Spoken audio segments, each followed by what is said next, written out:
तो दोस्तों एक बार फिर से हम आपके साथ हाजिर हैं देश और दुनिया की ताज़ा बड़ी खबरों के साथ। कई बड़ी महत्वपूर्ण खबरें निकल कर आ रही है कि कर सभी खबरें आपको विस्तार से बताएंगे। पहली बड़ी खबर में आपको बता दें कि 10 मार्च को आई विधानसभा चुनाव नतीजों के बाद पहली बार मुलायम सिंह यादव समाजवादी पार्टी के दफ्तर पहुंचे। अखिलेश यादव से की मुलाकात, कहा बहुत अच्छा लड़े तुम, क्या है पूरा मामला आपको बताएंगे।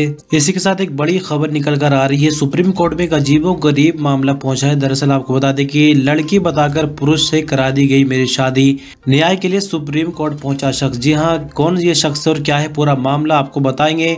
वहीं आपको बताएंगे कि चाइना से एक भयंकर खबर निकल कर आ रही है। जी हां दोस्तों, चीन के शेंजन शहर में कोरोना से हाहाकार, लॉकडाउन से 1.17 करोड़ लोग घरों में कैद। 2019 में भी कोरोना जिस तरह से चाइना से ही शुरू हुआ है, अब देख सकते हैं कि हालात चारों तरफ यानी दुनिया भर में कंट्रोल में है। उसके बावजूद फिर चाइना से इस तरह की खबरें निकल कर आ रही है। पूरा मामला क्या है आपको बताएंगे।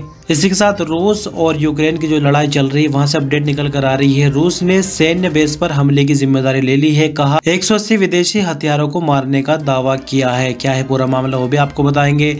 साथ ही आपको बताएंगे कि भगवंत मान के शपथ ग्रहण समारोह को लेकर अलका लांबा जो कि कांग्रेस की नेत्री है ने आम आदमी पार्टी पर आरोप लगाए और आरोप में कई निशाने आम आदमी पार्टी पर साधे हैं, तो ये भी हम आपको बताएंगे। इसके अलावा और भी कई महत्वपूर्ण जरूरी खबरें हैं, तो वीडियो पर बिना स्किप किए अंत तक बने रहिएगा। चलिए एक एक कर सभी खबरें आपको विस्तार से बताते हैं। तो इसी बीच बढ़ते पहली बड़ी खबर की तरफ। नतीजों के बाद पहली बार अखिलेश यादव से मिलने पहुंचे मुलायम, कहा बहुत अच्छा लड़े तुम। जी हां दोस्तों, उत्तर प्रदेश विधानसभा चुनाव में शिकस्त के बाद पहली बार समाजवादी पार्टी के संरक्षक मुलायम सिंह यादव ने सपा अध्यक्ष अखिलेश यादव से मुलाकात की। रविवार को समाजवादी पार्टी कार्यालय पहुंचकर मुलायम सिंह ने अखिलेश को आशीर्वाद दिया। इस मुलाकात के दौरान मुलायम सिंह यादव ने कहा, अखिलेश बहुत अच्छा लड़े तुम, बहुत बहुत बधाई। उन्होंने नई ऊर्जा और उत्साह के साथ आगे लड़ने को कहा। बता दें कि 10 मार्च को आई विधानसभा चुनाव के नतीजों के बाद पहली बार मुलायम सिंह यादव सभा दफ्तर पहुंचे। इस मौके पर सहारनपुर देहात से नवनिर्वाचित विधायक आशु मलिक भी मौजूद रहे। इस बीच बढ़ते अगली खबर की तरफ। लड़की बताकर पुरुष से करा दी गई मेरी शादी, न्याय के लिए सुप्रीम कोर्ट पहुंचा शख्स। जी हां दोस्तों, आपको बता दें कि सुप्रीम कोर्ट में एक अजीबोगरीब मामला सामने आया है। एक शख्स ने याचिका दाखिल कर दावा किया है कि उसकी शादी महिला बताकर एक पुरुष से करा दी गई, क्योंकि पत्नी के प्राइवेट पार्ट पुरुषों की तरह है। पीड़ित ने इसे धोखाधड़ी करार दिया है। सुप्रीम कोर्ट ग्वालियर के एक व्यक्ति द्वारा दायर की गई याचिका पर सुनवाई के लिए सहमत हो गया, जिसने अपनी पत्नी और ससुर पर धोखा देने का आरोप लगाया है, क्योंकि उसने पाया कि उसकी पत्नी के जन्नांग पुरुष संरचना जैसे हैं। सुप्रीम कोर्ट शुरू में इस मामले को सुनने के लिए तैयार नहीं था, लेकिन मेडिकल रिपोर्ट पर ध्यान देने के बाद पत्नी को नोटिस जारी किया गया। मेडिकल रिपोर्ट से पता चला कि पत्नी आनुवांशिक रूप से महिला है और उसे अंडाशय भी नहीं है, लेकिन उसके पास बाहरी पुरुष जन्नांग भी है। सुप्रीम कोर्ट में दायर याचिका के मुताबिक दोनों की शादी साल 2016 में हुई थी, लेकिन पत्नी ने कुछ दिनों तक शादी को मानने से इनकार कर दिया था। जब जोड़े ने शादी को पूरा करने की कोशिश की तो पति ने पाया कि उसकी पत्नी के जन्नांग पुरुष जैसे थे। निचली अदालत में गवाह के तौर पर डॉक्टर ने यह भी कहा कि उसके पास महिला अंग है, लेकिन बाहरी स्थिति पुरुष जैसी होने की वजह से ये संभावना है कि वह कभी मां नहीं बन पाएगी। फिर उस व्यक्ति ने अपनी पत्नी को उसके माता पिता के पास वापिस भेज दिया और दावा किया कि उसे धोखा दिया गया है। दोनों परिवारों के बीच कहासुनी हुई। पत्नी के परिवार ने पति के खिलाफ क्रूरता के लिए प्राथमिकी दर्ज कराई। फिर उस व्यक्ति ने आईपीसी की धारा 420 के तहत धोखाधड़ी का मामला दर्ज करा दिया। शुक्रवार को न्यायमूर्ति एस कौल और न्यायमूर्ति एसएम सुंदरेश की पीठ के समक्ष संक्षिप्त सुनवाई के दौरान पति और वरिष्ठ अधिवक्ता एन के मोदी ने तर्क दिया कि धोखाधड़ी के अपराध का स्पष्ट मामला बनता है। फिलहाल कोर्ट ने पत्नी और ससुर को नोटिस जारी कर दिया है। इस मामले की सुनवाई अप्रैल में होगी। इसी बीच बढ़ते अगली खबर की तरफ। चीन के शेंजन शहर में कोरोना से हाहाकार, लॉकडाउन से 1.17 करोड़ लोग घरों में कैद। जी हां दोस्तों, चीन में एक बार फिर कोरोना की मार लौट आई है। हालत ये हो गई कि प्रशासन ने कई शहरों में लॉकडाउन जैसी पाबंदियां लगानी शुरू कर दी है।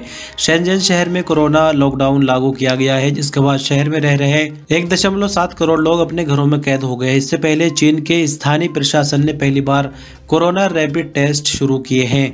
चीन में कोरोना वायरस एक बार फिर से कहर मचा रहा है। यहाँ शनिवार को 3,300 से अधिक कोविड संक्रमण मिले, जो बीते 2 साल में सर्वाधिक दैनिक केस है।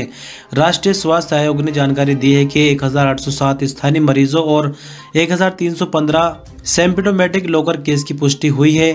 जिलिन के उत्तर पूर्वी प्रांत में 2,100 से अधिक मामले दर्ज हुए। इस दौरान बाहर से आने वाले 200 कोविड मरीजों की पुष्टि हुई है। इसी क्रम में अब चीन के शेंजन शहर में लॉकडाउन लगा दिया गया है, जिसके बाद 1.7 यानी लगभग 2.25 करोड़ लोग अपने घरों में कैद हो गए हैं। इसी बीच बढ़ते अगली खबर की तरफ, रूस ने ली सैन्य बेस पर हमले की जिम्मेदारी, 180 विदेशी हथियारों को मार गिराने का किया दावा। जी हां दोस्तों, रूस यूक्रेन के बीच छिड़ी जंग का 18वां दिन है। इसके बावजूद दोनों देशों की ओर से अभी तक युद्ध विराम के संकेत नहीं मिल रहे। रविवार को कीव के पास इरपिन में रूस की सेना की ओर से की गई गोलाबारी में एक अमेरिकी पत्रकार और फिल्म निर्माता की जान चली गई। उधर मारियोपोल शहर में हालात गंभीर हो गए हैं। यहाँ भोजन और पानी अब खत्म होने की कगार पर है। दूसरी ओर रूस में पुतिन के इस हमले के खिलाफ प्रदर्शन जारी है और अब तक 14,000 से अधिक प्रदर्शनकारियों को गिरफ्तार किया जा चुका है। रूस के रक्षा मंत्रालय ने आज लवीव के पास एक सैन्य base international centre for peace keeping and security पर रॉकेट हमले के लिए जिम्मेदारी स्वीकार कर ली है। मंत्रालय ने कहा कि यावोरिव में ये केंद्र विदेशी देशों से मिले सैन्य उपकरणों के भंडारण के लिए इस्तेमाल किया जा रहा था। एक प्रवक्ता ने कहा कि इस हमले से 180 विदेशी हत्यारे मारे गए और भारी मात्रा में गोला बारूद नष्ट हो गया। मंत्रालय ने कहा कि हम विदेशी हथियारों के खिलाफ हमले जारी रखेंगे। वहीं यूक्रेन के अनुसार इस हमले में 35 लोगों की जान गई है। इसी बीच बढ़ते अगली खबर की तरफ, भगवंत मान के शपथ ग्रहण को लेकर अलका लांबा ने आम आदमी पार्टी पर लगाए गंभीर आरोप। दोस्तों, कांग्रेस नेता अलका लांबा ने पंजाब में भगवंत मान के शपथ ग्रहण समारोह से पहले आम आदमी पार्टी पर निशाना साधा है। उन्होंने कहा कि सरकारी आदेश में कहा गया है कि शपथ ग्रहण समारोह जो कि 2 घंटे का है उसमें 2 करोड़ खर्च किया जाएगा। जो ये कह रहे थे कि वो आम आदमी है, वो सरकारी खजाने से ऐसे खर्च कर रहे हैं। आपको बता दें कि हाल ही में संपन्न विधानसभा चुनाव में पंजाब ने विजय हासिल की। आम आदमी पार्टी ने पंजाब विधानसभा चुनाव में 92 सीटें जीती है। ये पंजाब के राजनीतिक इतिहास में किसी पार्टी की सबसे बड़ी जीत है। इससे पहले 1992 में कांग्रेस ने 87 सीटों पर जीत दर्ज की थी। आपके विधायकों ने भगवंत मान को अपना नेता चुन लिया है। उन्होंने शनिवार को राज्यपाल से मिलकर सरकार बनाने का दावा पेश किया। राज्यपाल ने उन्हें सरकार बनाने का न्योता दे दिया है। इसी बीच बढ़ते अगली खबर की तरफ, गुजरात दंगों पर फिल्म बने तो कुत्ता भी देखने नहीं जाएगा। कश्मीर फाइल्स को मिल रही सफलता पर बोले बॉलीवुड एक्टर तो मिलने लगे ऐसे जवाब। जी हाँ दोस्तों, फिल्म द कश्मीर फाइल को 11 मार्च को शानदार ओपनिंग मिली। तब से बड़ी संख्या में लोग थिएटर पहुंच रहे हैं। कई राज्यों में इस फिल्म को टैक्स फ्री कर दिया गया है। कश्मीरी पंडितों पर बनी ये फिल्म पहले ही दिन बॉक्स ऑफिस पर कई लोगों को बहुत पसंद आई। हालांकि फिल्म को मिल रही सफलता को लेकर बॉलीवुड एक्टर कमाल आर खान ने अपनी प्रतिक्रिया दी है। KRK ने ट्विटर पर लिखा कि फिल्म द कश्मीर फाइल्स ने दूसरे दिन 7.5 करोड़ का कलेक्शन किया और ये सुपरहिट रही। लेकिन अगर आप गुजरात दंगों पर फिल्म बनाएंगे तो कुत्ते भी देखने नहीं जाएंगे। यही है आज के भारत का सच और इस बात का सबूत कि मोदी जी फिर से PM बनने के लिए 2024 का चुनाव जीतेंगे। उसे कोई नहीं रोक सकता। लेकिन आपको बताते कि दूसरे ट्वीट में PM मोदी पर KRK ने तंज भी कसा है। एक अन्य ट्वीट में कमाल आर खान ने लिखा कि कश्मीर फाइल्स की सफलता इस बात का सबूत है कि किसी भी खान की फिल्म बॉक्स ऑफिस पर नहीं चल सकती। उनका स्टारडम खत्म हो गया है।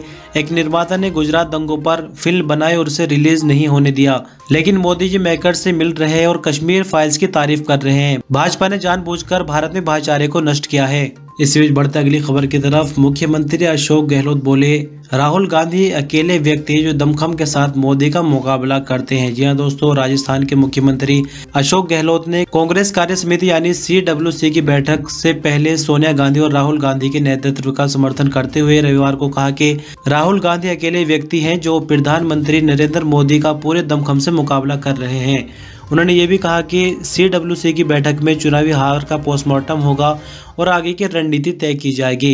गहलोत ने यह संवाददाताओं से कहा कि राजनीति में कई तरह की परिस्थितियां बन जाती है, उससे घबराना नहीं चाहिए। हम लोगों ने लंबे समय से देखा है, उतार चढ़ाव आते रहते हैं। यही भारतीय जनता पार्टी जो आज सत्ता में है, उसे कभी संसद में सिर्फ 2 सीट मिली थी, इसलिए चुनाव में हार जीत होती रहती है। हम उनसे घबराते नहीं। इसी बीच बढ़ते अगली खबर की तरफ, रूस से जारी जंग के बीच भारत सरकार का बड़ा फैसला, यूक्रेन में अपने दूतावास को पोलैंड करेगा शिफ्ट। जी हां दोस्तों, रूस और यूक्रेन के बीच जारी भीषण युद्ध का आज 18वां दिन है। रूस लगातार यूक्रेन पर हमलावर है। बीते दिनों ऐसा लग रहा था कि दोनों देशों के बीच बातचीत से मसले सुधर जाएंगे, लेकिन ऐसा नहीं हुआ। हालात सुधरने के बजाय और बिगड़ते जा रहे हैं। रूसी सैनिक यूक्रेन पर लगातार बम और मिसाइल से अटैक कर रहे हैं। यूक्रेन में लाखों लोग बेघर हो गए हैं।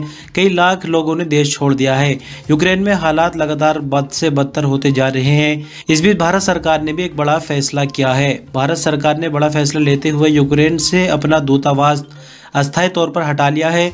भारतीय दूतावास को पोलैंड में शिफ्ट किया जाएगा। इस बीच बढ़ते अगली खबर की तरफ, अजीम प्रेमजी ने 70 से अधिक केस दाखिल करने वाले शख्स को किया माफ। सुप्रीम कोर्ट ने की इस दरिया दिली की तारीफ। जी हाँ दोस्तों, सुप्रीम कोर्ट में अक्सर दिलचस्प मामले आते हैं। इस कड़ी में एक और वाकया सामने आया। एक शख्स ने विप्रो के मानद चेयरमैन अजीम प्रेमजी और उनके साथियों के खिलाफ 70 से अधिक मामले दर्ज कराए थे। बाद में शख्स को एहसास हुआ कि उसे ऐसा नहीं करना चाहिए था। उस व्यक्ति ने मामले वापस लेने का फैसला किया। अब गेंद अजीम प्रेमजी के पाले में थी। इसके बाद प्रेमजी ने दरिया दिली दिखाते हुए इसे माफ कर दिया। उनके इस दृष्टिकोण की सुप्रीम कोर्ट ने तारीफ की है। आपको बता दें कि जस्टिस संजय किशन कौल और MM सुंदरेश की पीठ ने कहा कि हमें जानकर खुशी हो रही है कि अजीम प्रेमजी ने इस मामले में रचनात्मक दृष्टिकोण अपनाया और आर्य सुब्रमण्यम के पिछले आचरण को माफ करने के लिए सहमत हुए हैं। पीठ ने कहा कि मौजूदा मामलों से पता चलता है कि जब दोनों पक्ष वास्तविकता को समझने के लिए तैयार होते हैं तो कुछ भी नामुमकिन नहीं होता। इसी बीच बढ़ते हैं अगली और आखिरी खबर की तरफ। मध्य प्रदेश की पूर्व मुख्यमंत्री उमा भारती कर रही शराब का विरोध। भोपाल के BHEL इलाके में आजाद नगर में शराब की दुकान में घुसकर फेंका पत्थर। जी हाँ दोस्तों, मध्य प्रदेश की पूर्व मुख्यमंत्री उमा भारती ने शराब की दुकान में घुसकर तोड़फोड़ की। भोपाल के BHEL इलाके में आजाद नगर में उमा भारती ने शराब की दुकान में घुसकर पत्थर फेंका। दरअसल शराबबंदी को लेकर उमा भारती ने शराब की दुकानों के बाहर विरोध प्रदर्शन करने का ऐलान किया। इसी साल जनवरी में मध्य प्रदेश सरकार ने शराब सस्ती कर दी थी, जबकि सत्ताधारी पार्टी BJP की ही नेता और पूर्व मुख्यमंत्री उमा भारती ने पिछले साल कहा था कि वे 15 जनवरी 2022 तक शराबबंदी करवाएंगे, नहीं तो सड़कों पर उतरेंगी। लेकिन तारीख खत्म होने के ठीक 2 दिन बाद शराबबंदी से दूर शिवराज कैबिनेट ने नई शराब नीति का ऐलान कर दिया।